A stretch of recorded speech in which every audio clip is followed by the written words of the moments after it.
大家好，我係司徒甲大，歡迎收睇《獨海浮沉》。今日咧同大家睇下呢隻 X-Power 嘅 Max Chill，咁佢嘅造型咧都幾得意㗎嚇，同一般嘅充電器有少少唔同，直頭係完全唔同添啦嚇。咁佢一次過咧就可以滿足晒蘋果 fans 嘅3個願望，同時咧都可以用磁吸去充 iPhone 啦、Apple Watch 啦同埋 AirPod 嘅。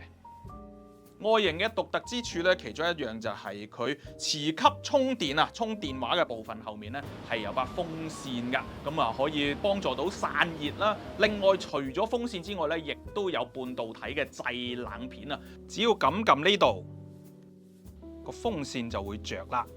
雙重散熱，咁可以降低嗰個充電嘅溫度之餘咧，亦都可以提高嗰個充電嘅效能㗎。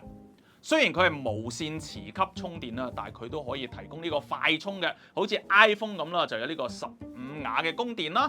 Apple Watch 咧就係5瓦，而 AirPod 咧就係3瓦嘅。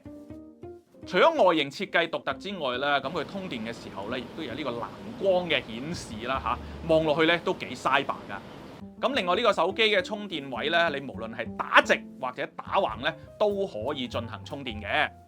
個座咧仲可以調校角度，煲劇都得啊！另外有別於要用一條類似8字電線啊，或者直頭用電線嘅插電座啦，佢只係用一條 Type C 咧就可以充到電㗎啦。如果3個設備一齊快充嘅話，驚唔驚有呢個安全問題啊？佢裡面咧已經有一個安全裝置㗎啦，可以防止呢個過充啦、過流啦、過熱啦同埋短路嘅。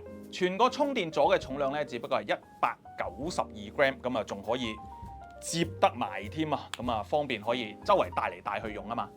Max Chill 無線充電座咧有3個顏色可以選擇啊，如果有興趣嘅朋友咧，可以到下面嘅連結嗰度了解下。呢件 X-Power 產品都有1年保養，半年內有壞啊，仲1換1添。仲有購買任何 X-Power 產品咧，即可喺產品表面做翻個個人刻名服務嘅，訂製個人以及公司嘅禮品啦，打造你獨一無二嘅禮物啊！詳情可以向 X-Power 客服查詢嘅。